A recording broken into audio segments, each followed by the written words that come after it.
This is the KC Sports Show, episode 42. I'm your host KC. Join along with me is not my co-host, but we got a guest, my guy John. John, go ahead and plug your channel. Go ahead and plug everything you got going on. Good evening, everybody. John Watson, Sports4U podcast, every Tuesday and Friday, 6:30 Pacific on YouTube, X, Facebook, at Sports4U podcast. That's sports, the number 4, and the letter U on YouTube, Facebook, and X. Also at Sports4U podcast on Instagram. You can follow me at John Watson 0984 on X and Instagram. Here with my boy KC from the ATL, repping Philly. Good. Thanks for having me on tonight, man. It's a good night. I appreciate you coming, man. I appreciate you coming. I know it was last minute, but hey, man, you know, appreciate it. Much love, much love. He's two guests. Your two guys are missing. I know they working, schedule conflict, but it's all good. I'm gonna be on their show in a minute when when we talking about what the NFC. You guys got? Yeah, we're gonna talk some NFC, some AFC East tonight. We're doing every month of August. We call it 2 a day. So we go through every division once a week. So this week we're going through the East. So we're focusing on the AFC and the NFC East, and knowing you down with the Bird Gang, I have you on to talk some NFC East. Got another guest to talk some East. We got some Giant guests talk the Giants, and then we got another guest coming on talk AFC. My boy Mark, who is one. There's another part of the Sports4U podcast. He's a Bills fan, and then we got another guy coming from on to talk some Dolphins. So we're gonna get full gear for football season now. Oh, I can't wait. All ready to go.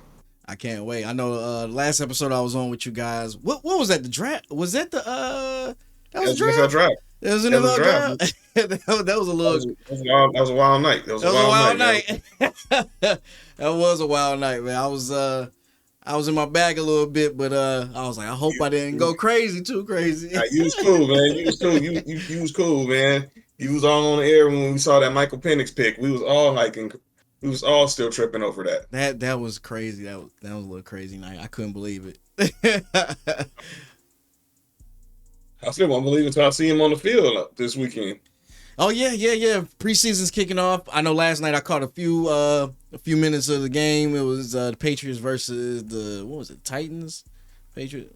Carolina. Patriots. Carolina. The Carolina Panthers. My bad. And You know who looked good that game?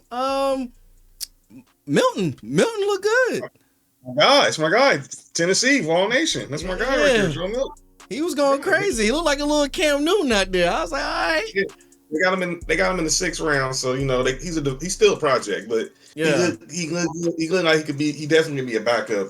He could definitely be a backup with the Drake May. So he got some skills, man. He got some skills. Yeah, I think if Drake May go down, he might be a good little backup. You know what I'm saying? He agile, he's big, he can throw.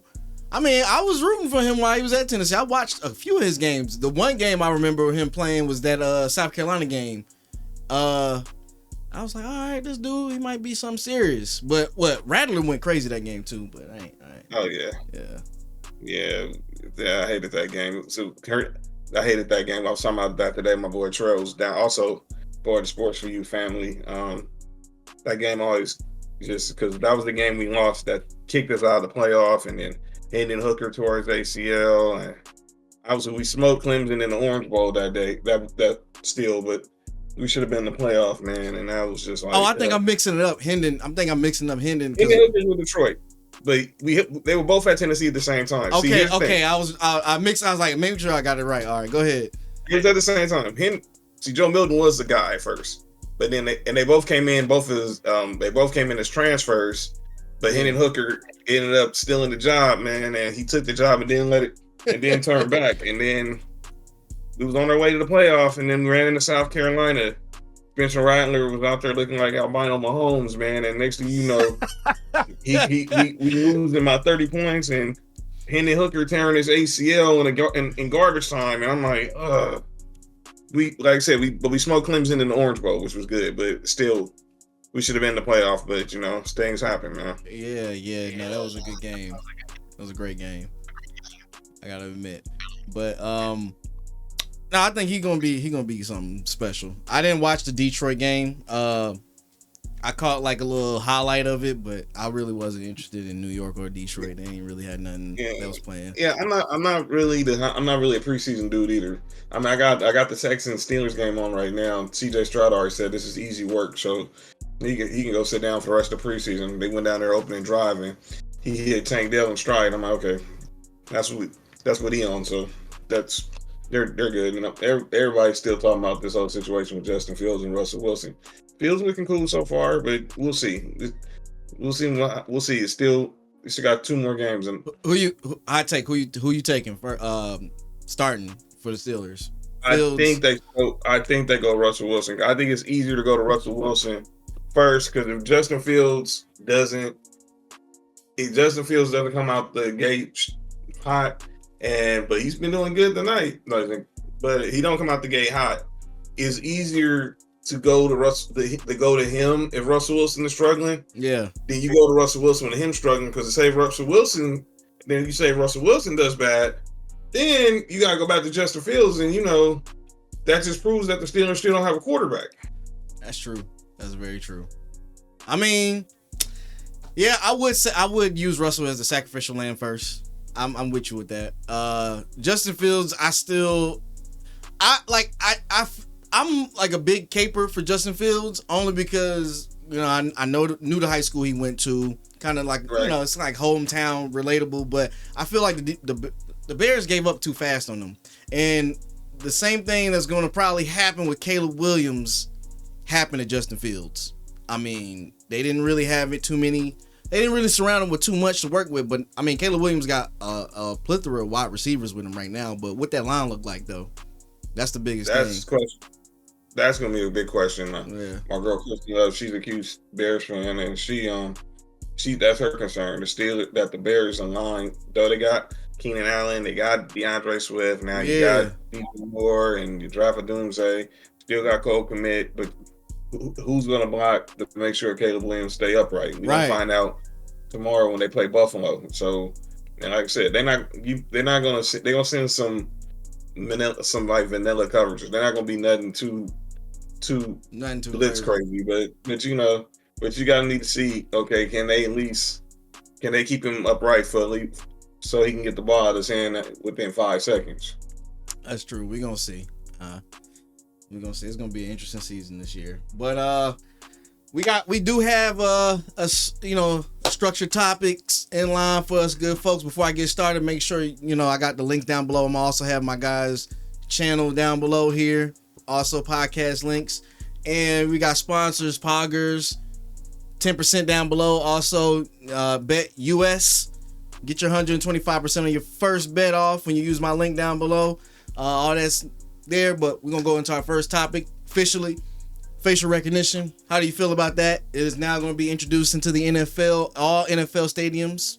All 32 teams are going to have it. I actually looked up some more information on it, and they had it last year for 6 teams already in place. So explain with this. So that basically, is this to get into the stadium, or is it like... Okay, I'm getting mixed information. Like originally they said it was just for the press, like, okay, credential checking, make sure your credentials are good. But now they're just saying, hey, it's just there for extra security. And I'm like, which one is it? Because I mean, let's be honest, they all have facial recognition. They've been had it there. It ain't nothing new that is, all of a sudden we just now implemented this new technology. It's been there. So if you've done something, they can pinpoint you, and now I don't know, I guess because of the whatever the FCC rules are now, you have to actually announce that, hey, we're going to identify individuals because of this new technology. And I don't know, it's kind of weird because like every major sports place has it, and the airports have it. I don't know why people are getting so up in arms about it. It's nothing new. But I'm just trying to figure out why all of a sudden now they're announcing it, but they've been had it and didn't announce about it. I don't know. It's new to me. I mean, I'm in LA, so I go to I'm a Broncos fan, so I go to each Chargers game. I go to the Chargers games when the Broncos are out here. And I didn't go last year, but the 2 times I went before, they didn't have it. So, but I mean, it's just part of the culture. It's just part of now what's new because like now it's like with tickets, everything is electronic. You got to scan your phone now to get into the stadium. There's nothing done by paper no more. Everything is going electronic. Everything is electronic. That's why we look at the games now. Everything is streaming. It's just the wave of things now to try to just cut costs and use more technology instead of keeping things simple. Yeah, I mean you definitely saving money on the paper side, but like right. I mean the whole facial recognition thing is kind of like, is it an invasion of privacy? I mean we our privacy's been invaded before, like already. Our phones listen to us. Honestly, I'm just sitting here and thinking like maybe it's just to catch people who throw beers on other people, because there's been plenty of instances where people have like thrown shit at other people, popcorn, hot dogs, and you don't know where it came from. Like the other day I saw something where, no, actually I was watching that wide receiver doc on Netflix, or it's like a docuseries. Yeah, Receiver on Netflix. Yeah, it's called Receiver. And Amon St. Brown, for whatever reason, he went to go do a Lambeau leap. Was it a Lambeau leap? Where was he at? Maybe not a Lambeau leap, but he was in the opposing stadium and jumped in the crowd. And as he jumped in the crowd, a lady threw a beer on him. He was jumping in where his fans was at, and they caught the lady in 4K. And I was like, well, lady, yeah, they got you now. They got a clear picture of you throwing beer on an NFL player. And it was just funny because even his girlfriend saw it. He was like, I saw what she did, and she was more upset than he was. He was like, I just felt something wet on me. I didn't know what it was. But I think it's just maybe it's just to deter fans from having stupid behavior like that. Especially if you go to one of those stadiums where the fans are really rabidous, i.e. the Philadelphia Eagles fans, i.e. well, it used to be Oakland Raiders fans, now that the Las Vegas Raiders fans. I heard about them. And who else was like voted one of the most worst, or one of the worst fan bases to go to their stadium? I think it was who was it? Well, there's fights at that. Remember, you go to every stadium. I mean, there's fights these fights been going on for years. There's fights at every stadium. Oh, Boston. Boston's one of those too. Yeah. I'm not shocked. There's fights at all these stadiums, and they was going on for years. But now with social media and with smartphones, everybody has a phone out. So therefore, they trying to catch a play or trying to catch something in the stands, and they using their phones. They recording these fights and they posting them on social media. And once they go viral, they see it get law enforcement get involved, the teams get involved. And that's how people been losing their privileges, being at games, getting their season tickets revoked, and dealing with bans. I mean, how do you think the whole situation, I'm in LA, and the whole Blueface video went viral? Because I mean, once someone posted, because somebody was posting it on their IG, and once someone saw it, they cut the clip, and the clip went viral. You got Blueface in a box down here, SoFi. And he got chicks in there, man. He's making it rain, and they twerking, and they half naked and everything. And he got banned from SoFi because of it. I didn't even see that video. I had no idea that was a thing. I didn't even see that. I didn't see that. So yeah, it was wild. What? I gotta check that out afterwards. It happened this past year. It happened, I think, back in October. Because I remember Matthew Stafford's wife. She was complaining about it. She hated it. She was like, I took my kids here and I'm seeing, and this is what I'm seeing. I'm like, so yeah, oh Lord. When these are on with these in hand, yeah, everybody is bound to get caught doing something stupid. Yeah, no, I think it's just the natural progression of how technology is going to go, especially with sports. I don't really have a big issue with it. I like to go to games. I went to a few Hawks games because I'm in Atlanta. Maybe like 1 or 2 Falcons games because it's just cheap. But they are. I mean, they're cheap. I mean, especially the preseason, you can get those for like $25 if you catch it on the right sale. Yeah. Preseasons, you can get to a preseason game right now. Yeah, it's nothing. But I think mainly is just what if you have a warrant? Like, that's the biggest thing I've been hearing people talk about. What if you got like a warrant or you owe some money and they catch you at the stadium? They're going to be waiting outside for you at the stadium. Now, if you're a legal citizen, you shouldn't have to worry about this.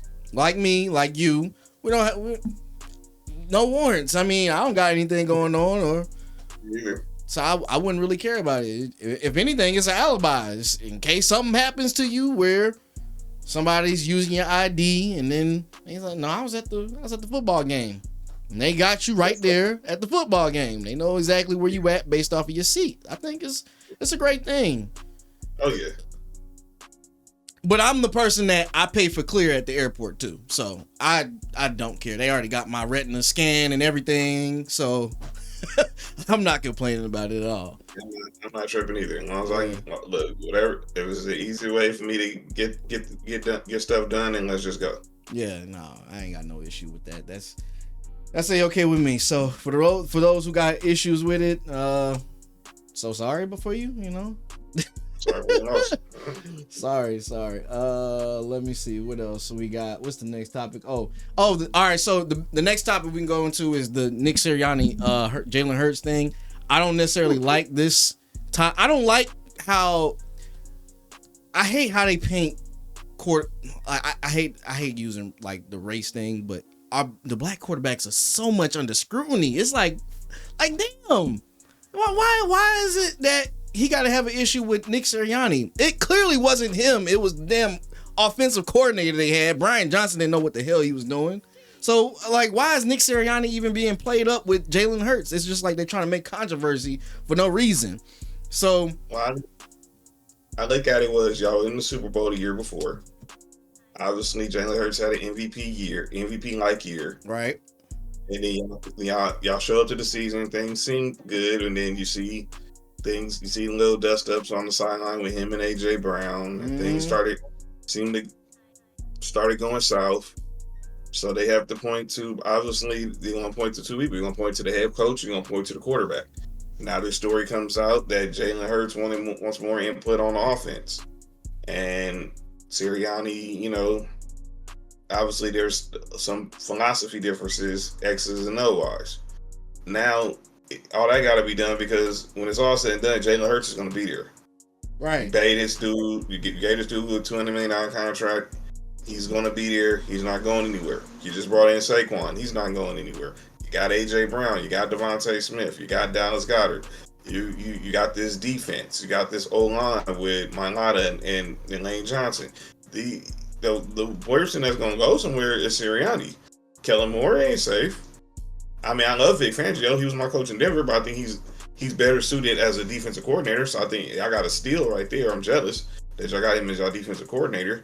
But Sirianni will be the odd man out because you're not just getting rid of Jalen Hurts because who's going to get rid of a franchise quarterback? You know how many teams will be lining up the mortgage their franchise to get Jalen Hurts? I know. Every team don't have a quarterback. So every team don't have a quarterback. So the way I look at it is it's all because obviously we now have some talking points going into the preseason. And obviously this will be a talking point whenever y'all play your first preseason game. Everybody's going to be focused on, and there's going to be a magnifying glass on Jalen Hurts because he had a down year last year coming off that MVP year y'all go to the Super Bowl. How's he interacting with A.J. Brown? How's he interacting with Saquon? How him and Sirianni are reacting? What's the body language here? Y'all going to be under a straight microscope. No, you're right. Story. You're 100% right. We are. I mean, the new offensive coordinators and defensive coordinators, I think should help. I don't necessarily care for Kellen Moore as an offensive coordinator because, I mean, let's be honest. The Chargers were abysmal, especially that playoff run year when they went against the Jaguars. Granted, the Jaguars had a great defense that year, but not enough to where the offense throws 4 interceptions and you guys can't come back from that. And it's just like, we're going to see how this works. I'll say he's a minuscule upgrade from Brian Johnson. Defensively wise, we good. I can't wait. I definitely love the former defensive coordinator from Denver. We'll see how that is, especially since we picked up a lot of weapons in the offseason from defense. We got the Jets defensive end. We got White from Tampa Bay. We got a lot of good pieces to our defense. That was one of our weaknesses last year, was the run defense. We sucked at running. I don't know what was going on. We couldn't stop the run for nothing. But back to the original point, I don't see there ever being an issue, or ever was an issue, with Jalen and Nick Sirianni. I think that the media is trying to drum up this imaginary scenario that, there's issues going on. And listen, everybody's gonna have rips on the sideline. When Tom Brady was with the Patriots, how many times have you seen Tom and Bill Belichick go at it? I mean, that most infamous one was him and Bill O'Brien. I mean, y'all remember that? Y'all remember how that stuff was? He was F-bombing Bill O'Brien. He was F-bombing Bill O'Brien his last year in New England. We all remember that. That's what I'm saying, and it doesn't get blown out of proportion. It's like, that's football. The quarterback is going to have rips with whether it be the OC or the head coach. He's going to not like a play. He's going to not like whatever formation. He's going to not like whatever situation that sometimes. That's just the way things are. I don't like how it's just being magnified with Jalen and Nick Sirianni. It's like, bro, come on now. We give it a chance. I mean, you are 100% right. Philly's going to be under a microscope because this is the do or die year. This is going to be the year that a lot of things are being put out there in terms of if Jalen Hurts is really worth the money. Is he really can he really be a solid quarterback and not just a glorified running back that can throw the ball? That's what I've been hearing a lot. People just been saying this whole, because of the whole tush push shit. It was like, he ain't really do nothing as a quarterback, and can he really anchor a team as a true quarterback? And I'm like, bro, you just gotta silence the haters. That's all. Plain and simple. You just gotta silence the haters. And this whole scenario, listen, it's the offseason. People are bored. They're looking for anything to draw from, and this is one of those things that they want to harp on in terms of Philadelphia and the quarterback. And it's an easy target. You can go after Jalen Hurts easily because of everything that's been going on. He was a second round draft pick. He is an underdog. Nobody believed in him. Me being one of those people, I can just undoubtedly say, yeah, I was not on the Jalen Hurts ship. I was definitely upset that we even took him that high in the draft. But he panned out. Super Bowl year, he made me a believer. I said this man can hold his own, and it's just Kansas City that year was a better team, and they proved it year after year that Kansas City has been a better team with Mahomes doing this thing. So I think people just need to relax, because when you lose an offensive coordinator from a Super Bowl team, how the hell do you think you're supposed to adjust the next year? You got a brand new offensive coordinator, and you're not used to the way things are. And your former offensive coordinator went somewhere and he's doing his thing. Or, well, no, I think it was the defensive coordinator was doing his thing. Whether it was, I'm trying to think which one where. One with the Indianapolis, the other one went to Shane Steichen with the Indianapolis, went to the coach. Yeah. And then Gannon went to Arizona. Shane Steichen, yes. He went to Indianapolis, and Indianapolis was good. They were decent. They weren't trash. They were decent, and he did his thing with Minshew. Of all people, he did his thing with Minshew. But my point is, he had a trash offensive coordinator. So now let's see what he does with a somewhat upgrade from the previous offensive coordinator. I don't like this whole narrative that they're trying to spin when the media when it comes to Philly. Yeah, I agree, man. You gotta and I think you gotta take some time. Obviously, Kellen Moore, he's pretty much his career is on the line. I mean, look, he'll have a coach. He'll be a coach for the rest. He'll be able to coach in the NFL. But if he wants to be a coordinator, you go on now your third team in 3 years, and obviously it didn't turn out the way everyone Now, like I can tell you, it didn't work out. Especially that night they gave up the 60 piece to the Raiders. I knew that next morning that Brandon Staley was out of a job, and they only kept Kellen Moore because they wanted continuity with him and Justin Fields, and obviously now he's here. Now he's with y'all, and obviously familiarity with him in the NFC East. But we'll see. I'm recording and start back up now. All right. Okay. All right, a little technical difficulty, folks. We back though. When we leave off of you were talking about Kellen Moore. Yeah, I'm saying like with Kellen Moore. Like I said, his career is on the line too because I'm saying you're now your third. Like I said just a minute ago, he's on his third team in 3 years. Yeah, and we left the Cowboys. Everyone, okay, so you go to the Chargers because everyone just think you're gonna do what you did with Dak with Justin Herbert, and clearly that didn't work. Now you're with Philly with Jalen Hurts. And if this doesn't work with Jalen Hurts, you'll probably relegated to just being like a special assistant or a quarterback's coach or something. Yeah. And you'll have to work your way back up to being a coordinator. But his aspirations of wanting to be a head coach, them things will be gone. That's what I said. He's like a mid upgrade from Brian Johnson. I'm just like, bro, at this point, we just gotta hope it works out. I'm gonna have the faith that I have, and hopefully Jalen can just carry it on his shoulders, especially with the addition of Saquon. We don't have to depend on Jalen too much in terms of just the 3rd and 5 or 3rd and long downs. Saquon can hopefully stay healthy throughout the portion of a majority of the season. So we can put that pressure on the defense, and they're not loading the box up and shit. So, we'll see what happens in terms of that. Like I said, I don't like this spin, and it just seemed like it's extra hard when it comes to the black quarterback. It's like you're under us. Oh, of course, always. It's a extra sharp sting when it's like, oh well, can he do this? Like the other week, I was watching a list. They was making a list of the top quarterbacks, the top 5 quarterbacks or top 10 quarterbacks. And the argument came in was Jalen. Would I have Jalen in my top 5? No. And they had like Brock Purdy above Jalen. And I'm like, I get it. Brock Purdy's on a great team. And undoubtedly he's a last rounder doing what he's doing. He's definitely upgraded from Garoppolo. But. Oh, yeah.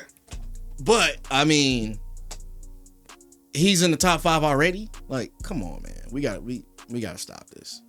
Like, now Garoppolo, and he's on life support too. He's out here with the Rams. He's their backup. He's Stafford's backup now, and he's gonna miss the first 2 games because of a PED suspension.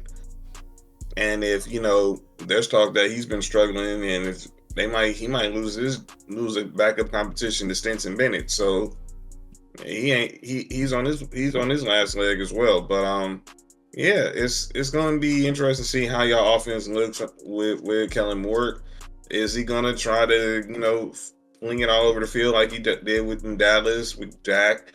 Or is he going to see that you have, or are you going to actually make it for the fact, like there were some times where you didn't utilize Zeke in when he was, that bell cow, and you just wanted to pass because you had Amari Cooper or CeeDee Lamb on. You had Amari Cooper and CeeDee Lamb on both sides of the field. Yeah. Or Michael Gallup, or you had Blake Jarwin, or whoever the tight ends they was having. But you got a stud running back in Saquon Barkley.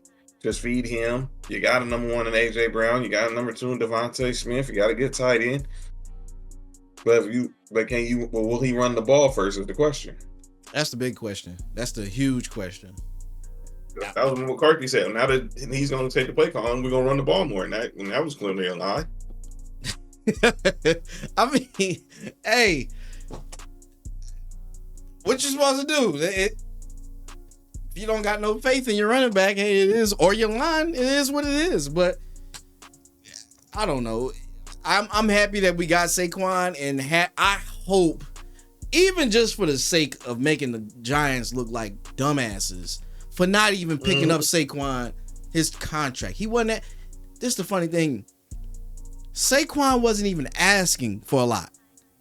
Right. I don't think we even paid him that much over what the Giants could have paid him. They could have matched it. Yeah, y'all didn't pay him. Y'all, that's what I read. Y'all pretty much offered him pretty much what was equivalent to the same contract. You know, the funny thing is, and it's kind of like a big F you from Saquon. He was like, I'm going to just take this contract. I'm going to take the contract because y'all didn't want me. I was trying to work with you. I wanted to stay in the city, but it's fine. I'll go to the ops, improve. Mm-hmm. And I want Saquon. We played him two times a year. I want Saquon to have 150 each game. I want him to go crazy. You know he's going to go crazy. He's going to be running. And that's where he's going to get in Jalen Hurts' ear to tell Kellen Moore. It's like, when we play the Giants, look, give me the ball. I got you. We're gonna still want to play action. We're still gonna get the receivers involved. But dog, give me the ball. Red zone. When I get in the goal on them goal lines, that mug gonna be running harder with Pacheco. Give me the dang. Just give me the ball. Just give me the ball and let's go. And let's go from there. And I guarantee you, he's got those games marked on his calendar already, especially when y'all go to MetLife, and he's going to get that hero's welcome from the Giant fan, from the Big Blue faithful, because everyone knows they messed up when they franchised him and paid Daniel Jones. All because they knew last year if they didn't do it, he was probably walking. I heard the Bears were heavily interested in trying to sign him last year, and even when he got franchised, and even last offseason. But this past offseason before he signed with y'all. But they franchise him, they give Daniel Jones the bag of one okay year under Dabo, which was just a total overreaction. And it was off the back of Saquon actually having a decent year. Exactly. It was returning from the ACL. I mean, come on. Yeah, that's crazy. But okay, so the Daniel Jones contract extension, it only made sense because they didn't want to pay him more money going into next year because they knew the market was going to get reset because it just didn't make sense. Now the mere fact of I would have not paid Daniel Jones that money, but it was a strategic move because it was like, we got cats like Jordan Love. Granted, Jordan Love's decent. $200 million? Yeah, you getting the same money as Joe Burrow right now. Bro, what? That's ridiculous. That's ridiculous. It's a game of musical chairs right now with quarterbacks. There's no more, okay, you got it, you pay what you're worth. No. That guy's getting that.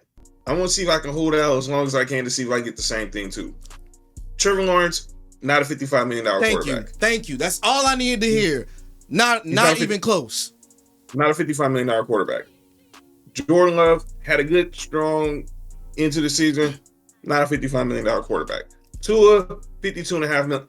Not everybody should be getting elite quarterback money. That's what I'm saying. Mahomes, yes. Yes. You put Lamar in that category, cool. Yep. If you want to throw Jalen Hurts in there, but it depends. But there's really it's Mahomes, it's Burrow, it's Lamar. You can throw Josh Allen in there. That's really it. You got there should be tiers. Now, if you want to give Jordan Love, you want to give Trevor Lawrence somewhere in the 40s and this and that, Jalen Hurts, you want to be between that 40-50 range, go have at it. But not everyone. This doesn't have to be musical chairs. But nobody's gonna be the one that sell quarterback. We gotta pay him because we need him, and that's where the Cowboys are screwed up with Dak. Dak's not signing no contract before the season start. He knows it won't make sense because someone's gonna be desperate enough to give this dude $60 million. Never. I will let Dak walk. Cowboy fans, let Dak walk. Because he ain't getting no 60 mil. Bro, the mere fact that I'm sitting here and I when I saw Jacksonville give Trevor Lawrence that money, I was like, he got the second round into the playoffs. He didn't really do anything. 4 interceptions, and you giving this man top dollar near Joe Burrow and 4 interceptions in the playoff game? Come on now, man. Are we serious? Like the inflation in the quarterback market is ridiculous. It makes absolutely no sense. And now that's going to seem to be the same thing with wide receivers. Obviously, but as a coach, I mean, look, but you're not going to go too outrageous on wide receivers like they're doing with quarterbacks. That's why CD's going to get paid. Obviously, we just saw Justin Jefferson get paid. We saw Amon-Ra St. Brown get paid. We just saw DJ Moore get paid. Obviously, this whole we're keeping an eye on what's going on with Brandon Ayuk. That situation is going to be interesting because you got one report saying the Niners want him back. He's saying that's cap. But we can move on to the Brandon Ayuk. We can move to that one. That's a good segue. Okay, so here's the deal. So I saw Jordan Schultz from Bleacher Report reported today that he's had talks with Kyle Shanahan and some of the Niners brass, and they were candid conversations about maybe, reopening the negotiations. Yeah. And maybe him be able to come back to the Niners. But he's saying that's totally not also true. But this is a side. And I'm watching the Steelers right now. They're down 14-0 to the Texans. Obviously, there's the team that everyone's talking about because obviously he didn't want to go to New England because of the quarterback situation. He said the Browns. I don't know if he was really feeling the Browns, and I think the Browns would have wanted Amari Cooper, and the Niners probably would have been stupid not to ask for Amari Cooper back in the trade, and then so that leaves the Steelers, and obviously the Niners. They want to get right. If they trade him, they want to get the right compensation, and that also includes players as well. If a player as well, if that's the case. But who's the Steelers number one? It's not George Pickens, is it? In terms of wide receiver, it's George Pickens. It is. Oh, because they traded Deontay. They traded Deontay Johnson to Carolina in the offseason, so it is George Pickens. Damn, that ain't enough. That ain't nowhere near enough. And that's why you think they're gonna try to go and make the move to get Brandon Ayuk. I know they drafted Darnell Washington out of Georgia, the tight end. Yeah, but obviously you got Najee Harris and Jalen Warren and running back. So, but they don't got outside of Pickens, they really don't have that number one wide receiver. They don't. Yeah. If Pickens is your number one option, you need to re-up. Well, I mean, they could pick back up Juju. I just heard he got released. Yeah, he did. He got released today by the Patriots. Yeah. The Patriots still own that money, but they're going in a different direction. They're going younger. He's kind of, I mean, the fact that we're saying he was a vet, yeah, he's a vet. And obviously they're in a full rebuild. So let him go, give some of these other young receivers more opportunity. You never know. Like I say, he might end up back with the Steelers. They loved him in Pittsburgh. Give him a discount. Go back to the Chiefs. Be with Mahomes, or he could come back here. He's an LA boy. Obviously, I know the Rams and the Chargers would want him, and obviously, but I don't know. But that situation with Brandon Ayuk is fishy, and then you think about what the Niners got to do. They pay him. They're probably going to end up trading Debo next offseason. You think? Oh, you think so? Really? Because here's the question: we just talked about quarterbacks. What's going to happen with Brock Purdy? Now we already know they're going to try to franchise him. No, this will be his third year, right? Yeah, he's going into his third year. Yep. So now they're going to try. So his fourth year, next year will be his contract year. They're going to try to start the negotiations. But you wonder, do they try to pay him early so they don't end up having to play this negotiation game? Because obviously he doesn't have a fifth year option, and he'll be obviously franchise eligible for 2 years. Yeah, and then if I'm the 49ers, if I'm John Lynch, I'm going to say, let's go ahead and rip the Band-Aid off. Let's not play these games. We know how the market is. The market is already trending up. It's going to get to a point where $70 million is going to be the norm at some point in 2 or 3 years. Let's go ahead, even though it might not make sense, but if the Jaguars are paying Trevor Lawrence this type of money and the Packers are paying Jordan Love this type of money, we need to go ahead and savor our pockets while we can, because $400 million is just right there. CJ Stroud, they already talking about CJ Stroud is going to break the bank in a year or two. He's going to break the bank. He's just coming off the rookie season. Yeah, they're going to start negotiation. Texans are going to be smart. They've been hungry for a quarterback since Houston got back in the NFL. From the David Carrs to the Matt Schaubs of the world, and obviously we all know what happened with Deshaun Watson. They thought they had it with Deshaun Watson, but that was a PR nightmare. Year, and then we all know how it went, how that ended up playing out. You ain't got to revisit none of that. And now you finally get CJ Stroud, and you currently now have a franchise quarterback, and you're going to have to pay him eventually. So and the question, if I'm Mahomes, I'm looking like, man, Mahomes, Mahomes really got to be a good dude, because obviously he don't need the money, but man, if he really wanted to stick it to the Chiefs, I think Mahomes at this point. No, I'm gonna say this, Mahomes, you're right. If Mahomes can demand whatever type of bag he wants at this point, he's 3 Super Bowls up and doing it at a faster pace than any other quarterback in NFL history. But I think at this point, not even 30. But I think what Mahomes is doing is he's chasing a legacy. He ain't chasing money. The Chiefs gave him a big ass bag a couple years ago, and over time it was like $400 million or $500 million over like 10 years. It was like, I think they gave him the 10 years, about $500 million. It was like only like 124 guarantee, but that's all can be restructured, man. But that's what I'm saying. He's restructuring his own contract so he can bring in better players. He's like, I'm chasing a legacy. I got 3. I don't even care about the money.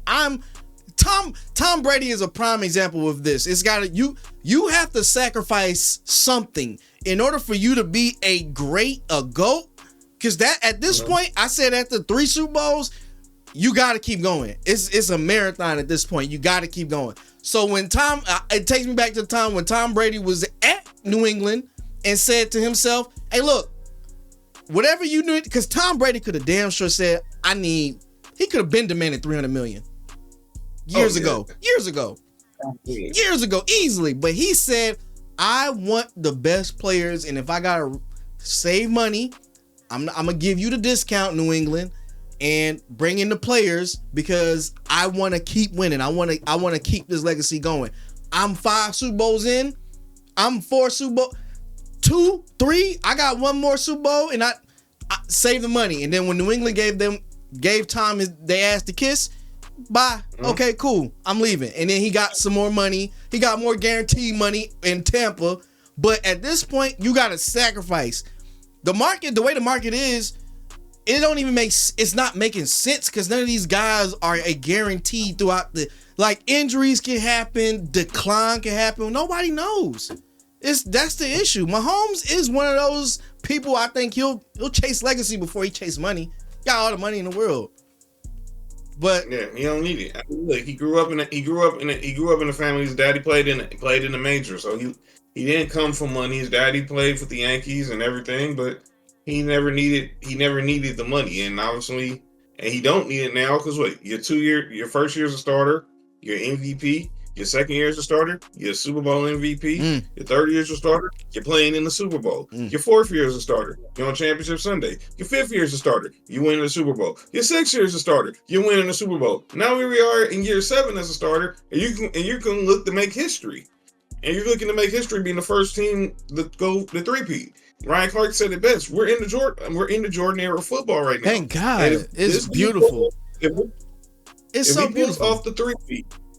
Yeah, and I hated it because I'm a Broncos fan. I got to live through this twice a year. Granted, we got them last year. We got them last year in Denver, but we got him because we had the streak ended. We finally got him, but we got it. But he's got this squad, and obviously Kelsey's not going anywhere. This O-line is going to still get better. Obviously, I know they just signed Hollywood Brown. They drafted the kid from Texas, Worthy, who had the 4.2, ran a 4.2 something. Yeah, ran a 4.2. Yeah, and then Rashid Rice. Rashid Rice. We got to keep an eye on that. That situation's been real quiet. We got to keep an eye. Oh, you know they paid hush money. Yeah, no, we know about that. We remember. We ain't forget about the track crash car, partner, in Dallas. I didn't forget. Every time I see him play a screenshot or a video with Rashid Rice, I'm like, huh. Wait. Are you going to be around for the first game of the season? What's going on, partner? Because that wasn't just sweep under the rug type stuff. I don't know, man. You get a hit and run, and you bail in the scene. I mean, we all know that never ends well.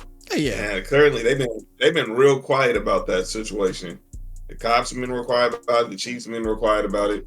But we're getting close. But we'll see, because I guarantee someone's going to mention it tomorrow. They play Jacksonville tomorrow.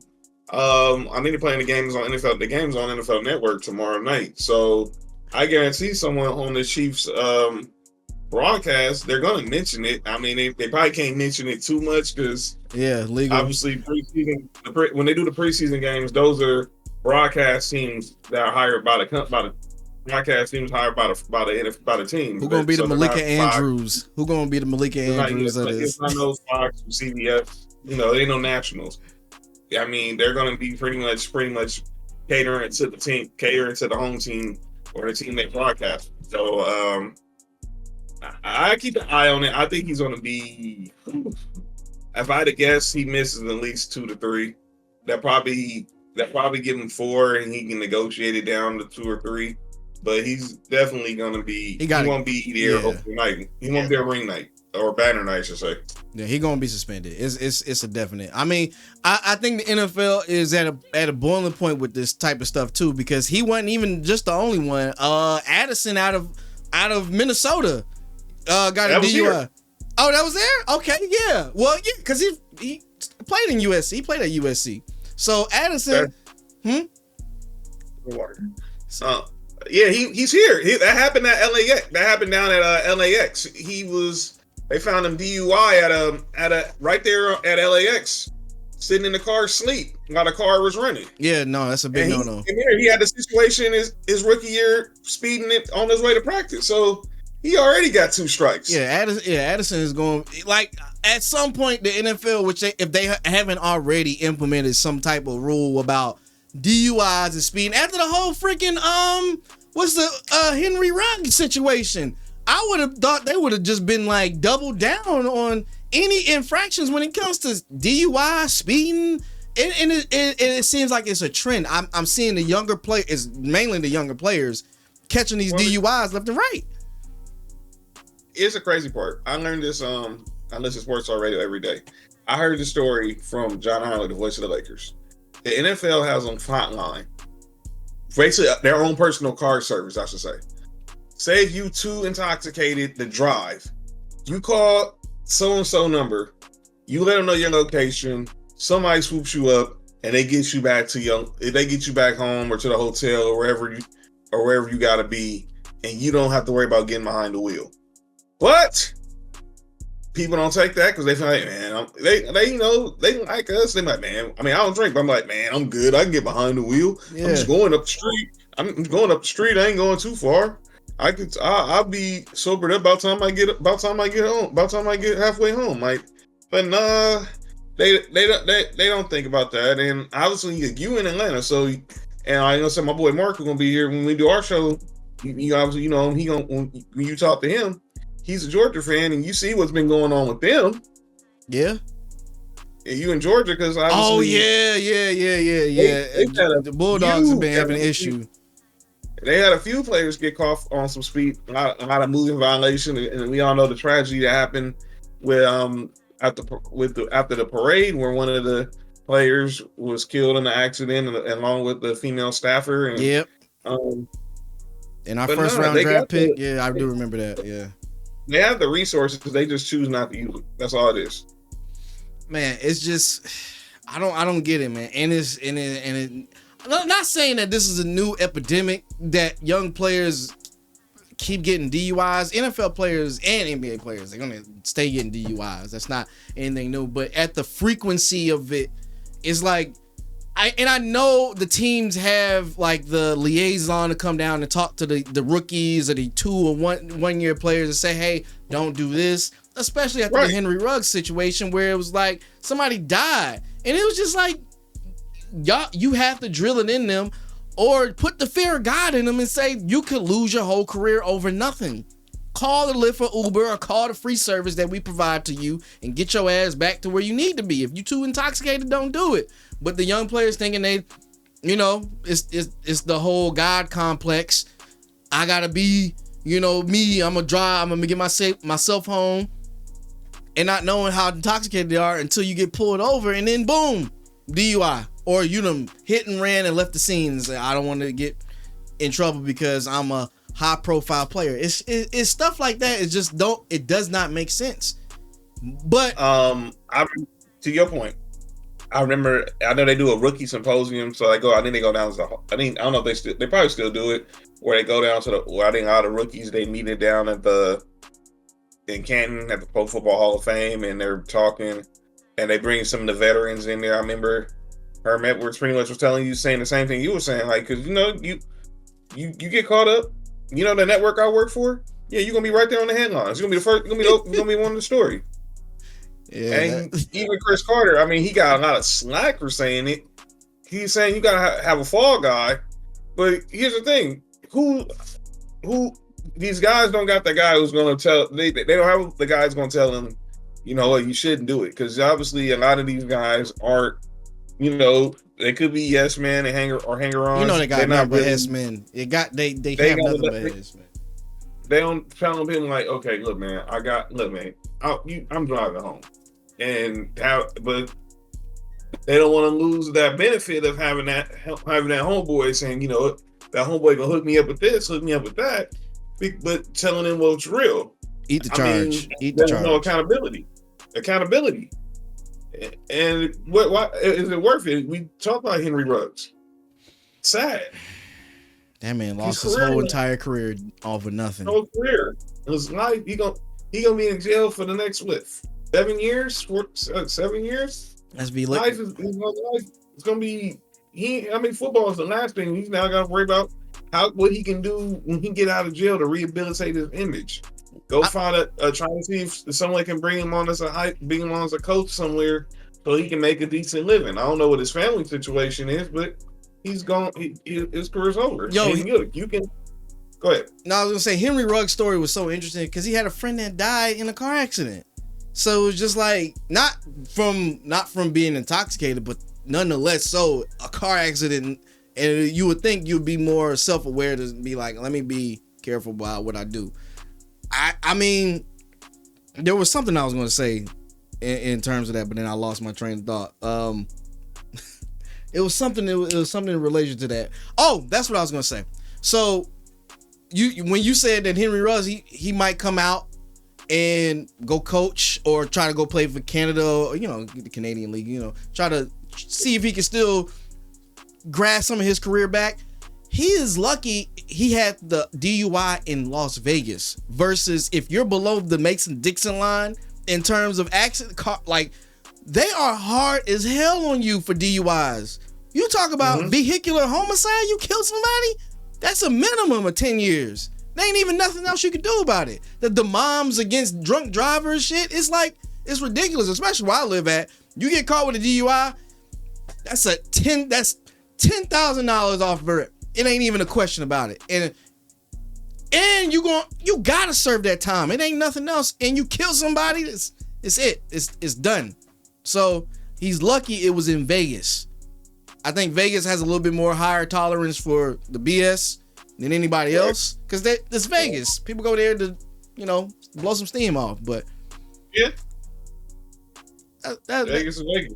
Yeah. By the way, Texans are up 17-0 on the Steelers at halftime. I think Justin Fields only did like one drive. Russell Wilson's not playing because he's still dealing with the calf. Yeah, I'm about to say he got that calf injury, doesn't he? Yeah, he did take a sack from Danielle Hunter. But yeah, he went 5 for 6, 67 yards. So not bad. Not bad. Yeah, I think most of that was on a play that passed on a bubble screen to Najee, but keeping an eye on that. What else we got, brother? We got well, not in order. We're gonna go to the NFL free agents, and then the last one we got, Lauri Markkanen making his little money. But the free agents that are still available, which I'm shocked. We got. Man, don't get me started. I'm actually shocked about this. I'm gonna go down the list. Ryan Tannehill, Dalvin Cook, Kareem Hunt. I heard it. Oh, let me go down the list and then we can elaborate on this. Right. Kareem Hunt, Hunter Renfrow, Julio Jones, Jason Peters, Yannick Nwagu, Shaq Lawson, Nwagu. My apologies for butchering that. Quan Alexander, Shaq Leonard, Xavier Howard, Stephon Gilmore, Patrick Peterson, J.C. Jackson, Eli Apple, Justin Simmons, Micah Hyde, and Jaron Curse. Tell me who are the standouts on that list. I mean, most of them, other than Eli Apple's trash ass, but I heard them Bronco. Well, don't get Mark started. He hates Eli Apple. Well, no, my boy Trail he hates Levi Wallace. He signed with the Broncos. My boy Trail hates Eli Apple. But I'm a Broncos fan. Oh yeah, y'all when y'all why'd y'all release Justin Simmons? That didn't make any sense. That was a cap hit. That's all it was. And he's just sitting there. I'm like, so we just releasing all pros just because we don't want to pay him. Justin Simmons was still on the top 100 list. I don't know if he was the only player that was on that list that was unsigned, but I know he was in the top like 50 or 60. But yeah, that stands out. Stephon Gilmore still being unsigned stands out to me. I'm shocked the Cowboys ain't try to bring him back just because you don't know what's going to happen with Trayvon Diggs and that ACL. Shaq Leonard, I think I'm a fan, but I think probably that injury is probably was keeping him. I think because he was with y'all. He was with y'all at the end of the season last year. He was with y'all at the end of last year. He was with us last year, but he didn't really grasp the defense, so he wasn't that big of an impact on our defense, honestly. Yeah, I saw that Dalvin Cook and Miles Sanders are two guys the Cowboys might look at, obviously also as running backs. As far as Ryan Tannehill. Yeah, Tannehill can stay unpicked up because he's not really. Yeah. He's a manager. He's a great manager. Don't get me wrong. And that's why I'm like, this is what's bothering me when I'm hearing like when we're talking about the Justin Fields Russell Wilson situation, because Arthur Smith, who was his OC in Tennessee, the former Falcons coach, is now the OC for the Steelers, and now everyone is saying that Justin Fields he could turn Justin Fields into what he did with Ryan Tannehill. I was like, that's not a compliment. Why is that? It's not a compliment, right? I mean, he made Ryan Tannehill the comeback player of the year and he took the job from Mariota, but that's not a compliment saying that he's going to turn him into Ryan Tannehill. Justin Fields should be way better than Ryan Tannehill. He's more mobile. He's I think he has a stronger arm than Tannehill. Yeah, we'll see. Like I said, I never was sold on Tannehill. I always thought Tannehill was a decent manager. He never would break the game up. Honestly, the Tennessee Titans put all the weight on Derrick Henry. That's plain and simple. When Derrick Henry got hurt, you had to really rely on Tannehill's arm. And I watched a Monday Night Football game. The Tennessee Titans play. I forgot who they playing. It was either the Bears or somebody. And I was like, I heard they was playing the Dolphins one night. This is the guy who y'all have and y'all kept for so long. Because I feel like Tannehill been with the Titans for like at least 5 years. It seemed like. It was with the Dolphins for I think at least 5 to 6. And then after that, he got traded, and then they traded him. I think traded him in 2019. Well, yeah, he was with the Dolphins. He got drafted in 2012 because Him and Von Miller were teammates at A&M. So he got drafted in 2012. I think he played his first 6 years with the Dolphins. Because 2019, he was with Tennessee. And I remember because the game he came in was against the Broncos. We smoked them, and they benched Mariota. And that started his comeback tour. So I think he was what? So you're right. It's probably like 4 or 5 years since he was with. Yeah, that's what I'm saying. With Tennessee. I feel like he's been with Tennessee for a minute. Like, but my biggest thing with Tannehill is like he's never been one of those players that's just like, I got to keep him. So I would bring him on as a backup, like, okay, relief, but I wouldn't pay him any kind of super big money. I think he's gonna get picked up. He'll get picked up. If not after the 53, he'll definitely be the first person that somebody calls if they need if there's an injury or someplace. I'm watching the highlights right now. The Eagles and Ravens. And they got Kenny Pickett as their backup to Jalen Hurts. I don't know why we picked up Kenny Pickett. That didn't yeah. Well, I mean, I know y'all got him for cheap. It was a trade, so yeah. I know y'all pretty much got him for as a deal, but it didn't make any sense. Tannehill to me is better than Kenny Pickett. He's 10 times better than Kenny Pickett. Kenny Pickett didn't really. It was like y'all picked up Kenny Pickett because it's the 32nd pick, which to me, 31 to 32 is like, hey, we ain't got shit else to draft. Here, we'll take you because even if you don't pan out, it wasn't like we lost a bunch because it ain't the top 10, it ain't top 15. We'll take you. And Kenny Pickett was the hometown hero. Pittsburgh, we gonna draft you in Pittsburgh. I feel like the Rooney family is just like, hey, we family here. You know, that's it. Come in here. They play in Heinz Field. They play in the same stadium. Yeah. I did Steelers. They use the Steelers locker room, I think. So it was like right there in their backyard. Yeah. So I was like, okay. So I mean, Pickett still came. He's still in Pennsylvania, nonetheless. So it ain't like you left home completely. You ain't nothing but down the street. Was this like a way? Was this a way the Steelers feeling bad because they know they should have drafted Marino when they did in '83? So they're like, maybe we go get him 40 years later and let's try to right this wrong by getting another Pittsburgh quarterback. Kenny Pickett. It's you know what befuddles me? We talking about quarterbacks, but what befuddles me is that when these teams get these quarterbacks and then they get so upset when they don't pan out, but you can clearly see they didn't pan out in college like you thought they was. Like, you know what makes no sense to me? Minnesota picking up the quarterback from Michigan. I still don't understand it.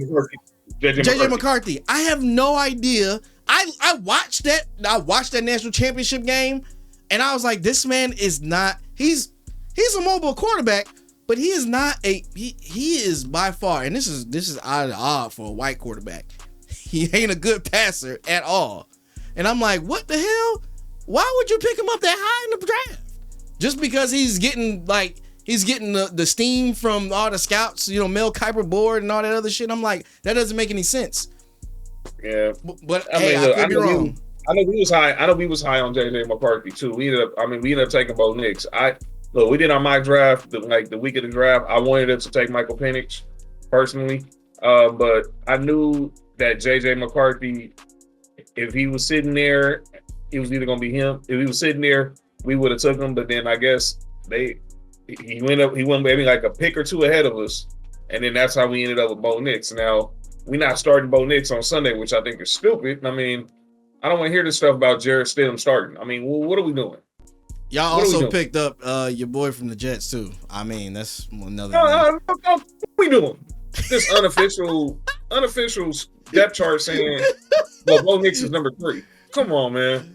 I don't care how bad Bo Nix could have been if he is, how bad they think he is. Which he's not. This is just Sean Payton trying to parcel the situation. Say, okay, rookies got to earn their keep.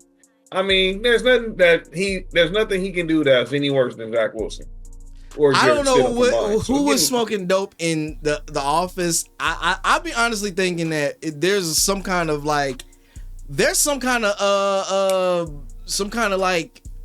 form of cult or something going on for Zach Wilson to get on a team, and the mere fact of him even being second on the depth chart. And I'm just like, what is going on? It's Sean Payton. Listen, I don't know what's going on. I know Sean Payton is the quarterback whisperer, but there's no helping Zach Wilson. I'm sorry. There's just no help. You listen to our show before. My boy Josh, he's been saying it for years about Sean Payton. And I had to, obviously, having him as my coach the first year last year in Denver, I'm like, and everyone was saying it. Tell me the difference between Sean Payton and Mike McCarthy. It's not a lot. I mean, you get obviously McCarthy had Brett Favre, Aaron Rodgers. Now you got Dak Prescott. All Sean Payton's had is Drew Brees, and we've seen what he's like when Drew Brees ain't his quarterback. I'm not, and like my boy Trail, he's a Saints fan. He keeps brings up Taysom Hill and on them gadget plays. I'm like, okay, that sounds cool and all, and Jameis, but I mean, I need to see more. The way he did Russell Wilson last year, I didn't like it. Dirty. That was so dirty. I was like, what? Because he's trying to like I said earlier, he's trying to be Parcells. No, be Sean Payton. You're not Parcells. I get it. Parcells, he goes to Parcells for everything, but you can't be Parcells. Somebody argue is on the Mount Rushmore of coaches. Didn't y'all bench Russell at the end of the season? Didn't y'all bench him? For Jared Stidham. Stupid. Y'all had a chance to go to the playoffs. We could have had a chance to get to the playoffs or end the season above 500. They benched him. I was shocked. I was like, look, that's some bullshit. And at that point, I knew the ship was going down from there for Russell Wilson. We beat the Chargers with Jared Stidham, but I knew I just had that feeling, man. We hadn't beat the Raiders in so long. There's no way we're going into Vegas and just beat the Raiders with a backup quarterback. And we got smoked. But look, I've assumed he's going to let Zach Wilson get some time with the ones where they're going to play like 16 to 18 snaps. But don't tell me there's nothing that he's doing that's any worse than Zach Wilson or Jared Stidham. Get that crap out of here. Yeah, no, I don't know how Zach Wilson is. But yeah, free agency wise, yeah, those are the names. I think Pat Pete's probably going to retire. But the name, like I said, all the names that you said, the Justin Simmons one still just emotionally ticks me off because he still should be a Bronco. Yeah. But I'm shocked that he ain't been signed. I'm shocked he ain't been signed by anybody. Anybody can use him as a safety. And you know what? Anytime that you don't sign, like I think there might be like personal issues, like character issues. If you haven't signed with a team, or the agent could just be asking for the whole kit and caboodle. Like it's one of those two things why he hasn't signed. Because I was shocked when they released him, and I was shocked when he ain't been picked up. I was like, dang, he's a top player. I'm assuming he's going to sign probably on a prove it deal that's going to be heavy on the incentives. That's the only way I think he's signed. I think he's probably going to sign a 1 year deal. He's going to wait till all the cuts go down and they get too close to the final 53, and then he'll probably sign with because I think at this point, I don't think it's money with Justin Simmons. He's got paid. I think he wants to try to win, and obviously he was with us. He's been with us every year post Peyton, and since post Peyton, he hasn't experienced a winning season. I think probably since his rookie year. But I think he's looking he's going to be on a contender. He's going to be on a team that was above 500. So I'll just keep my eye on that. Yeah, and I'm really like shocked that Stephon Gilmore is still out there, knowing he's kind of old though. If Trayvon Diggs is going to be healthy, how good Trayvon Diggs is going to be coming off a torn ACL. I think they just didn't want to pay him more because Stephon Gilmore is he's like 31 to 32, and he's had so many injuries. He ain't the Stephon Gilmore of the Patriots run anymore.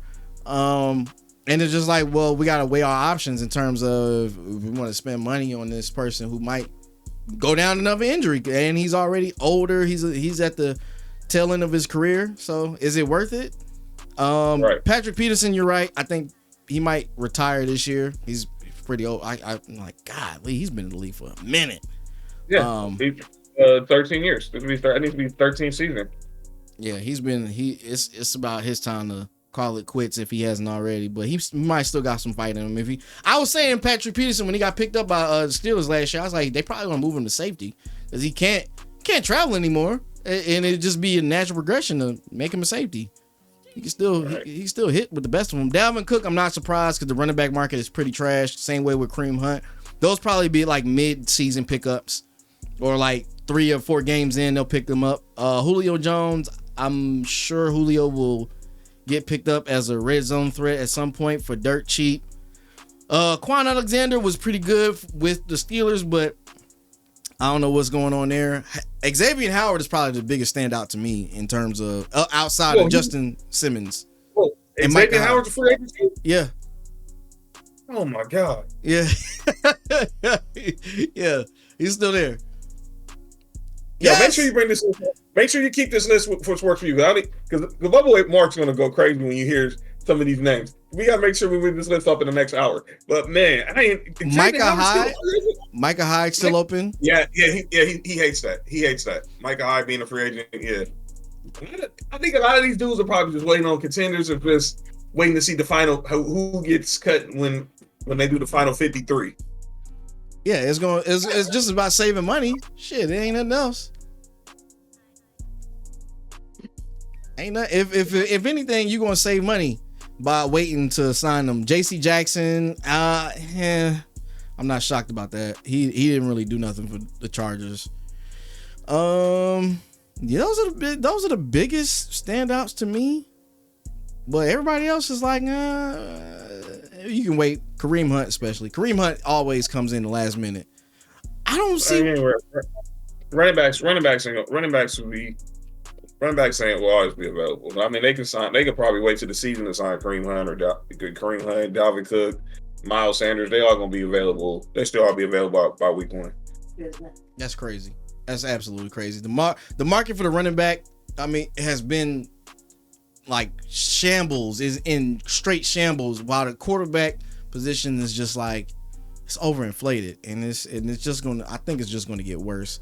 I made this argument like a year ago, or maybe it was like a year and a half ago, about the wide receivers. What's the scat backs, the Deebo Samuel types turning into like a makeshift running back. Because Deebo Samuels, he'll do the motion back and take the ball, hand off. I was like, that's such a dumb. It's a great way for the teams to save money and to utilize a player, but from a player standpoint, I would not do that. And I'm like, I have to be. I'm telling you this in due time. As a wide receiver, I'm not playing scat back. You're not going to get me to play scat back. That's 2 positions. Pay me for 2 positions then. If I'm taking a handoff of the ball, I'm sorry. I'm not a team player then. That's why I think Deebo's going to get traded. Why? I think they're going to. I just don't think. I mean, if they get a deal done with Ayuk, I don't think they're going to keep all this. It's going to come down to either him or Kittle. And Brock Purdy loves George Kittle. He loves him. Ain't nothing against Deebo, and then nothing against Deebo, but I mean, if you want to get the best, clearly Brock Purdy. They got a relationship. He went to his wedding. He has that rapport with Brandon Ayuk, where he's the third down receiver. So, and obviously Deebo's a weapon, but as long as he got McCaffrey and Kittle, he's pretty much good. He's pretty much good. And then they just drafted the kid from Florida. Yeah. It's going to be very interesting. It's just a kid from Florida. They drafted the kid, Ricky Pearsall. I mean, it bothered me. Kid got hands because I'm a Tennessee fan. I had to deal with all this Gator crap. But he that's why I kind of figured that either Ayuk and Pearsall or Deebo's going to be gone, because they used the first round pick at the end of the draft on him. So I mean, the one thing that the 49ers weren't lacking was the receivers. And obviously my guy Juwan Jennings is there for Tennessee. He saw what he did in the Super Bowl. So I was like, okay, they bring in Pearsall, and they said Pearsall obviously is kind of like he kind of can be a Deebo type. Obviously he's not going to be as good as Deebo, but he'll be more of a Deebo type than a Brandon Ayuk. But it's just interesting to see, like you were saying earlier, what they do about Brock. Do you start the negotiations a year in advance? I mean, maybe you start him now instead of waiting until the offseason. You got to start it now. I mean, I honestly think you got to start it as soon as the regular season ends or the postseason ends. You got to start it, because Brock is going to you're going to pay out the nose to keep this kid. He's went to the Super Bowl. He's went to the NFC Championship. His rookie year it was his second year. I'm trying to think. Think. It was first year. Yeah, the first year they played y'all. They played y'all in the NFC Championship. That's when he got hurt. Then obviously last year was the second year when they beat the Lions and got to the Super Bowl. And then obviously they was just one play away from winning the Super Bowl. Yep. But now here he goes into year 3. If I'm the Niners, I'm signing this kid. Just go ahead and it's gonna mess up the market even further, but just go ahead and save you some money down the line. You can do a long-term deal. That way, at least we got the long-term deal out the way. You'll get more money, or he'll get the money over time. But hey, we out of that. We don't have to wait. We don't have to sit and worry about holdouts and all this. The quarterback is handled. He's good. And then the restructuring of the contract, that makes it so agile. Like, the long-term deal just makes everything so agile because we can restructure, get more money for a better player. We can proposition that and say, hey, we can get this wide receiver if you take this, and then we can give you the rest on the back end. It makes sense. That's why I think the Patrick Mahomes deal makes sense. We're going to get the players we want to help you out long term. So they have. And look, they obviously, where it's been either obviously you getting guys on prove it deals, like Juju's on a prove it deal. I know they paid Hollywood Brown, and obviously you just bring in guys who fit the system, whether it's offensively or defensively. They got money to spend, and they ain't really lost him. I mean, I'm the only person I really think. They lose Damian Williams after the first Super Bowl. They drafted Clyde Edwards-Helaire, and then, but that didn't pan out. But then look what happens. You get Isaiah Pacheco in the 7th round, and now he's turned into your every down running back. Yep. You rolled the dice and traded Tyreek Hill, which a lot of people was like, okay, is that are they seriously trading a guy who's arguably the best receiver in football? It was a money thing, Tyreek. It was all a money thing, but he proved. But Mahomes proved, like, look, if you just get the right competent receivers in here, I'll make it work. And that's exactly what he did these last couple of years, whether it was with Juju, even Valdez Scantling. He had his horrible moments, and he gonna do the same thing with Hollywood Brown and this Worthy kid. Yeah, and he still got number 87 right there in the middle of the field. He got his safety blanket. So I think Mahomes is set, and then I think too, getting rid of Hill actually helped because now he's not so reliant on Tyreek Hill. And think about it, so going back to the 49ers, when Debo went out, Brock went on like a losing streak because he was so reliant, and the teams already knew if George Kittle ain't open, he ain't got nothing else. You take out George Kittle, the game's done. And that's what I'm saying. It made Patrick Mahomes a versatile player because now he's just like, I ain't got the guarantee. I might not have this right away, but guess what? I'm working what I work with. But I digress. We can move forward. I know that topic was long. Last topic we got is Lauri Markkanen signing a 5-year, $238 million. What you think about that?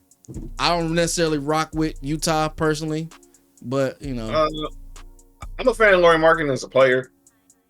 I'm gonna say this: his agent and him played this perfectly. Now, obviously, he was going to get paid regardless, but it's about the timing. So he became eligible for this extension on Tuesday. If he signed it on Tuesday, he's eligible to get traded in 6 months, and that 6 months from Tuesday would have been the day of the trade deadline. Yeah. And obviously, we've heard Golden State's been trying to get him, and they're not willing to trade Brzezinski and this and that.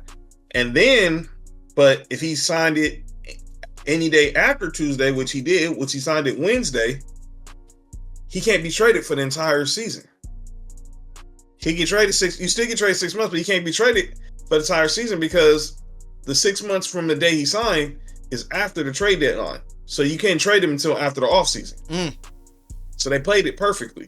I think he's a good player. I would love him on the Lakers personally. 20 points a game, give you 8 rebounds. He's a knockdown 3-point shooter. He's the type of guy I think can work perfectly with Anthony Davis, but obviously he's in Utah. Obviously over there as a part of what they got back in the Donovan Mitchell trade. Yeah. But I mean, Utah's in a rebuild.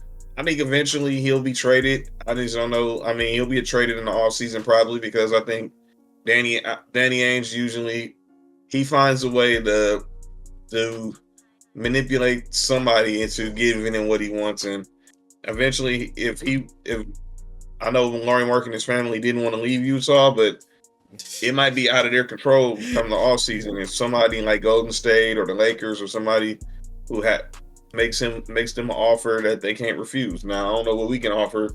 Heck, we can't even trade D'Angelo Russell. So, but if Golden State decides that they really they want him and maybe trade and be willing to trade Brandon Podziemski, that will work.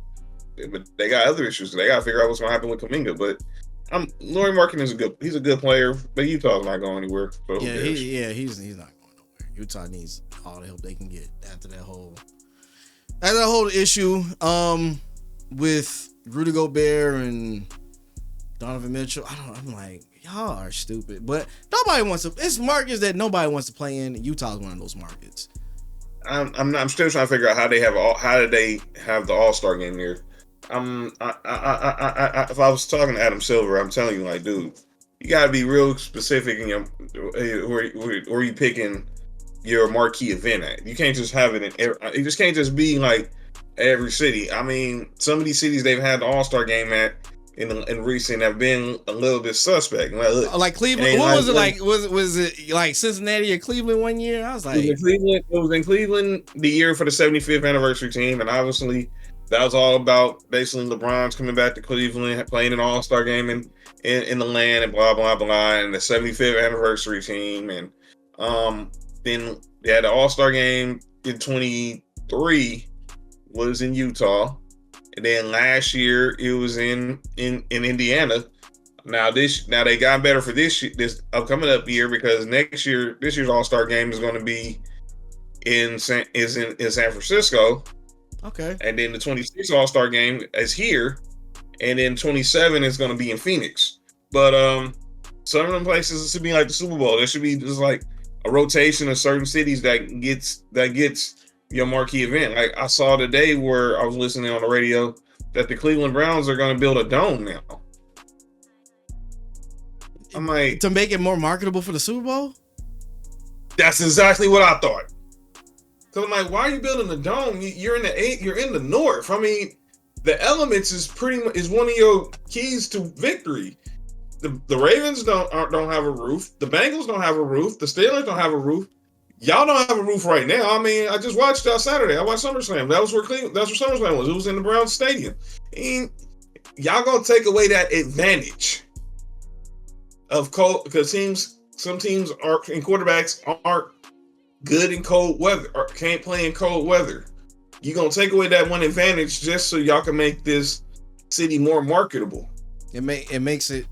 I mean, it makes sense if you're, like I said, you're trying to get the revenue in to be marketable for a Super Bowl, because you gotta think about it too. Indiana almost killed its own.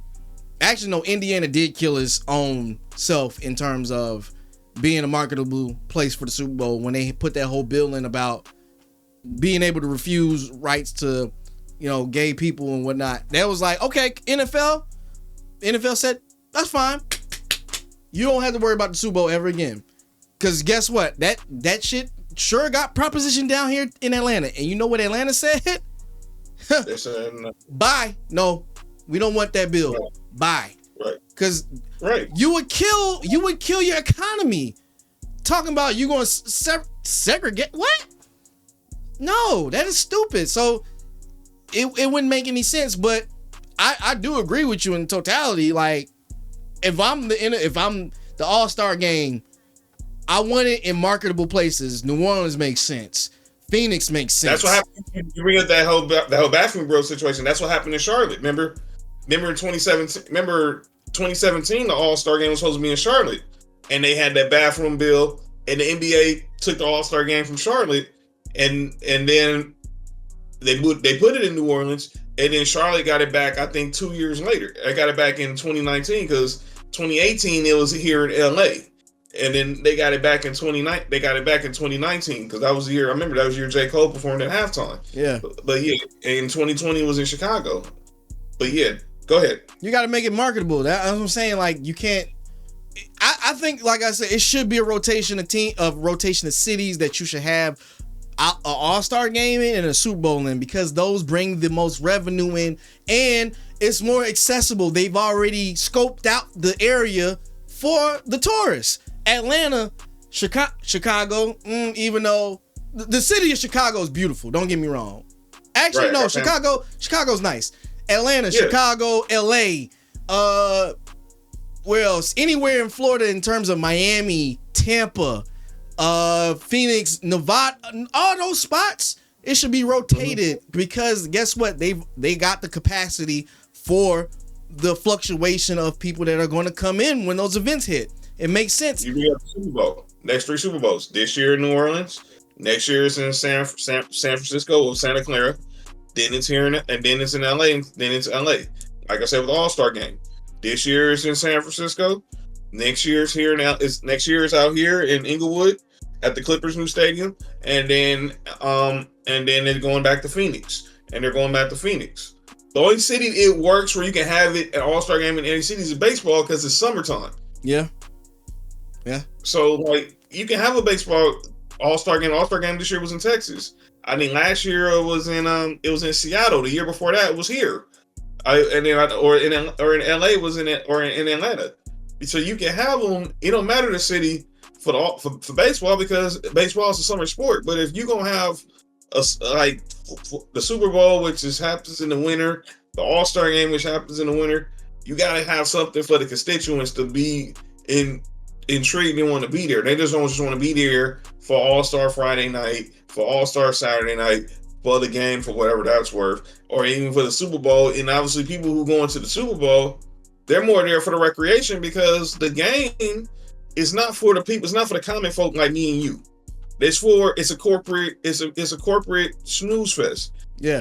I mean, I know this because one of the members of my church, he's a security, he works over at security at CBS, and whenever CBS has a Super Bowl, his security company works out there. So that is a prime. It's all for the corporations and the CEOs. That's why you watch the Super Bowl. It's all celebrities there. It's all pretty much. It's a corporate event. But everything around that week, where it's all these parties and events going on, and the NFL experience, that's for people like us to enjoy. We're gonna go be at one of our homeboys or family members' house having a Super Bowl party. I've been at every year at my boy Will's house. We've been there every year having a Super Bowl party. You could probably have one at your house or with your family. Yep. But that's not for the game in the experience, unless someone comp me the tickets, and it gotta depend on the city. And if the Broncos are playing, I'm there. But I'm just there. I mean, you comp me the tickets, I go. But I'm not paying for that. I'm not coming out the pocket for that, because it's out of my budget, and 2, it's not meant for me. The All-Star game is somewhat more reasonable, but obviously that's definitely more about what goes on during the weekend, because nobody cares about the All-Star game. They love being at All-Star Saturday night. Yeah. They love being at the celebrity game and being at the rookie game and stuff like that, and they love being at the NBA experience and going to all these meet and greets. But nobody cares about the game. Once Sunday get here, they ready to get out. They ready to get back out. Go home. You done spent your money. You done burnt through your savings. I'm ready to go home. That's why I would think in terms of marketing, I would be like, let me go to the cities that I can go and parlay other places. Vegas is a great place. It's one of the greatest places you can have sport events, betting. If you want to go tour, do something else, gambling, bro, it's a great place. I would have it in my rotation. Vegas will definitely be in the Super Bowl rotation now.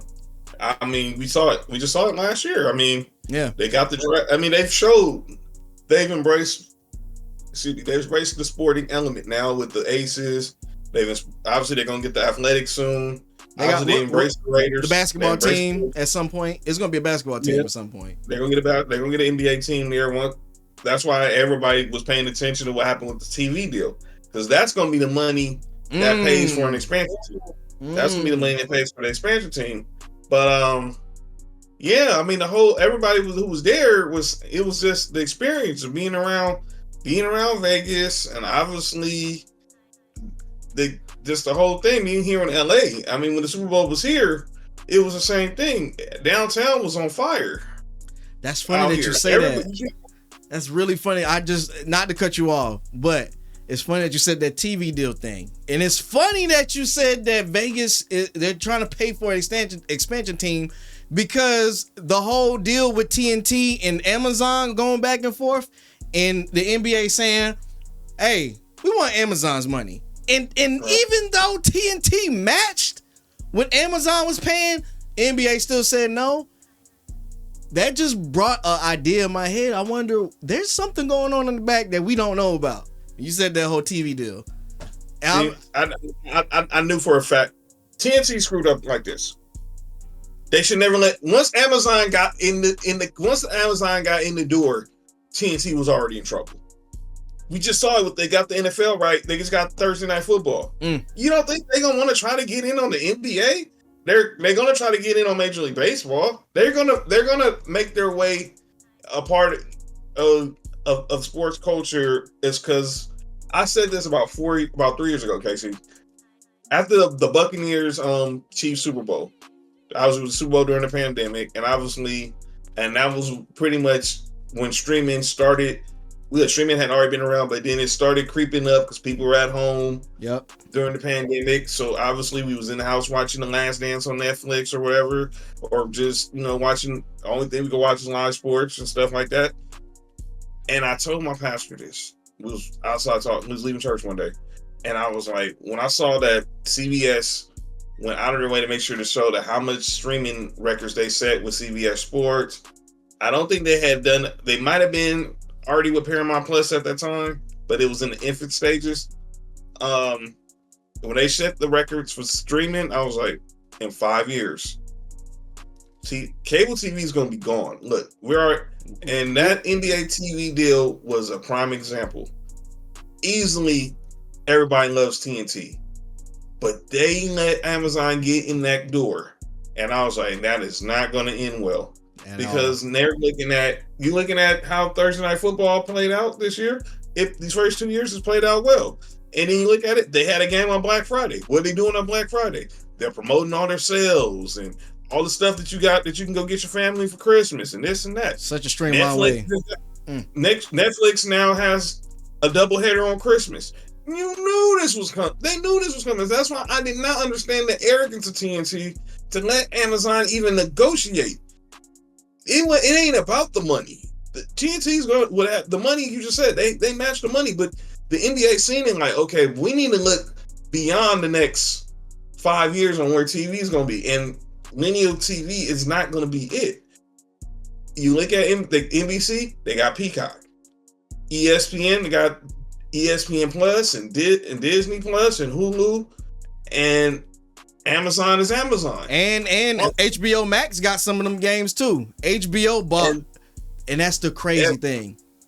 And that's the thing. TNT got the Max deal, but they didn't feel like that was enough. I was in Vegas.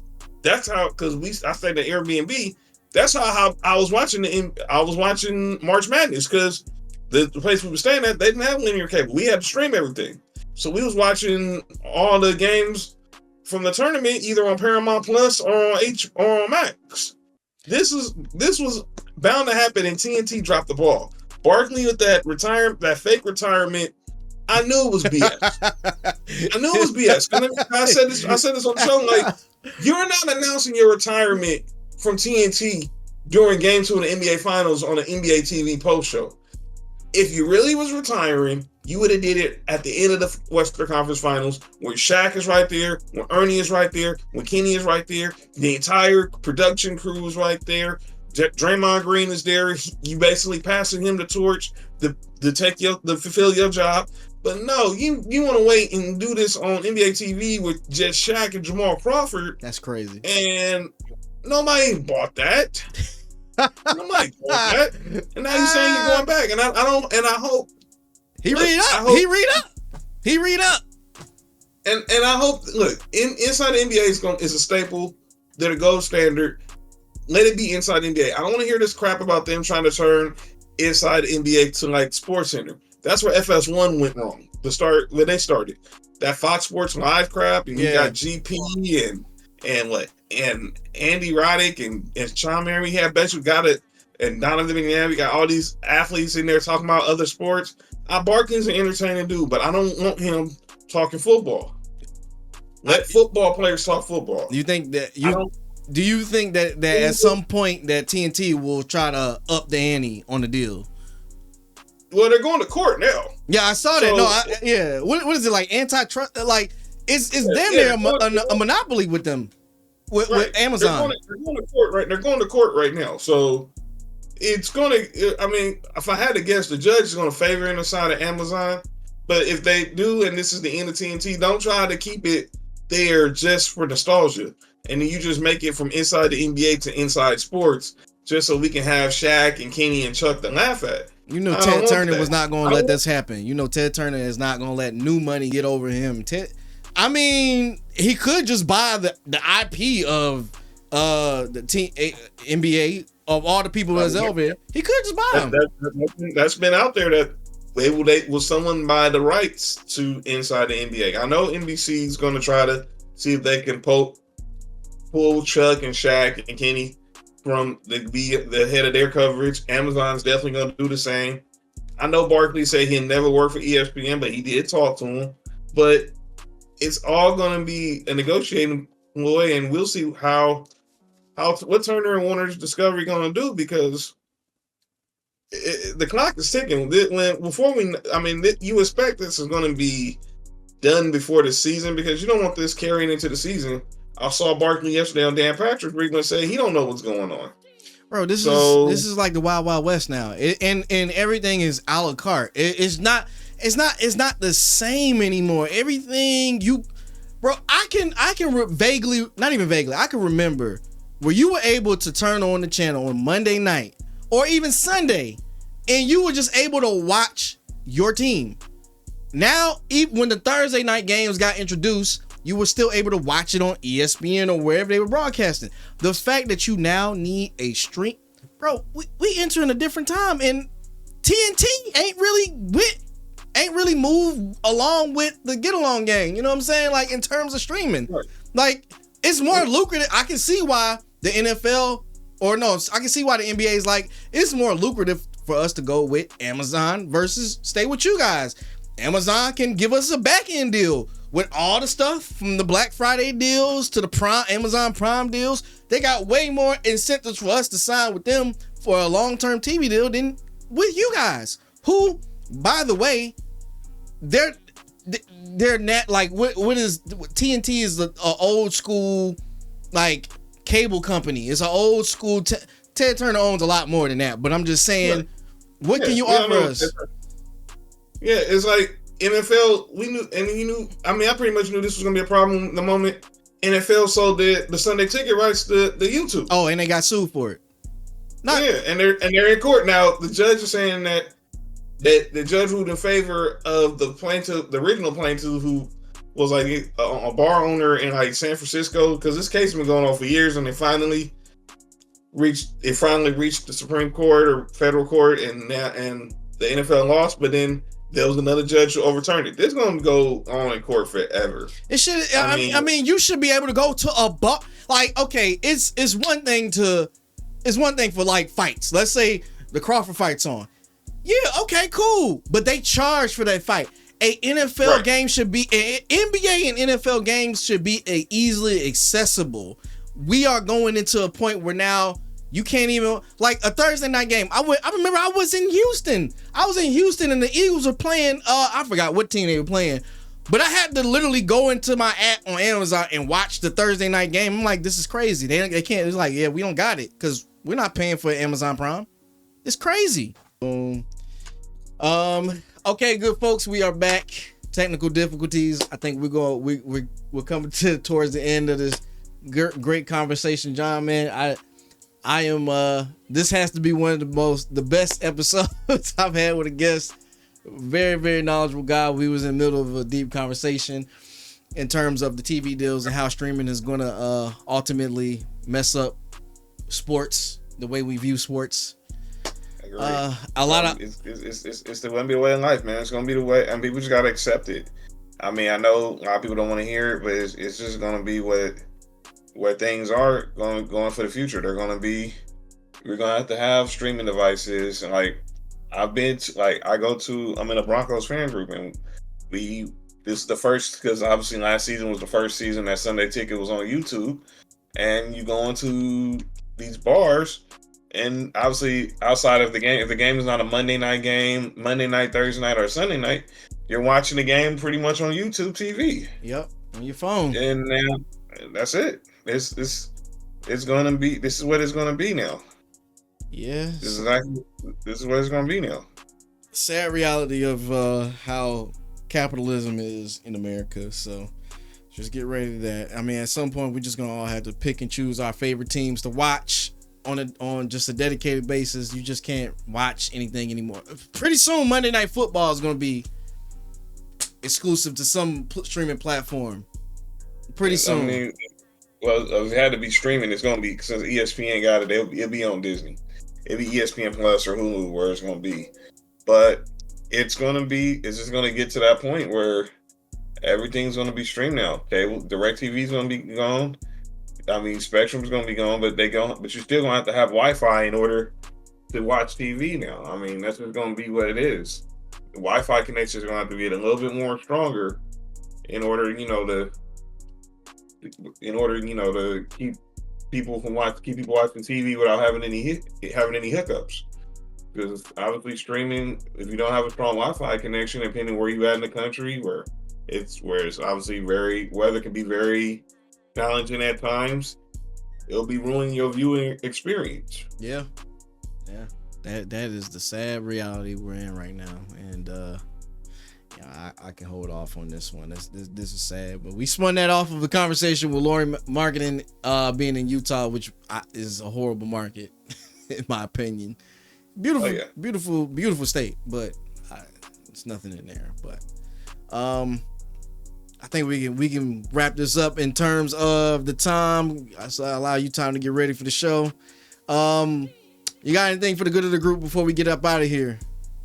Let me just thank my man KC for having me on. Obviously, we finna do this collab because obviously in the next 5 minutes he's gonna come up. He's gonna take a quick break, and we're gonna get started with Sports for You. My boy Mark's on the way, so we're gonna get started in a little bit. If you're still here, come over to youtube.com/Sports for You podcast.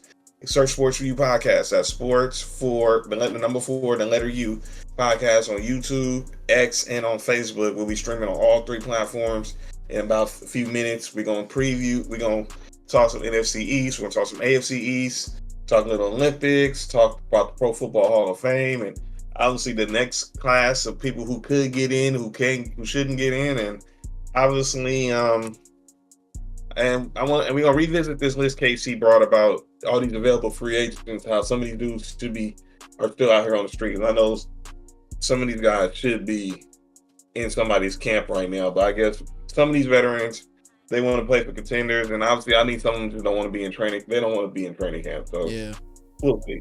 But thank you again, Casey, for having me on. Again, my name is John Watson, Sports for You podcast. You can subscribe to us on YouTube, like us on Facebook at Sports for You podcast, follow us on X and Instagram at Sports for You podcast, and you can follow me personally at John Watson 0984 on X and on Instagram. We on every Tuesday and Friday night, 6:30 Pacific time, 9:30 on the East Coast, 8:30 Central. Come join us. I'll make it easy for them. And we're gonna talk a lot. I'm gonna have all their links down below. I'll make it easy for them. Don't worry. just in case y'all don't follow what he's saying, all their links will be down below in this video, or also the podcast. So well, my guy John, again, thank you for coming on the show. I appreciate you so much, man. Sports knowledge out of this wazoo. Thank you. Next time we gotta get the whole cast on. I know it's West Coast to East Coast, so I'm willing to, make a adjustment so I can get all 3 of you guys. That'll be kind of dope to see the dynamic of that. But you, man, dog, I feel like you need to be on my show. Hey, anytime you want, man, we available, man. You know how to reach me. You know how to reach me. I got you, man. I appreciate it, man. And before we get out of here, I just want to say again, this is the KC Sports Show, episode 42. Poggers, our sponsorships and Bet US, all that down below. Y'all guys have a safe night. Be safe this weekend. I'm KC, and we out this thing. Peace.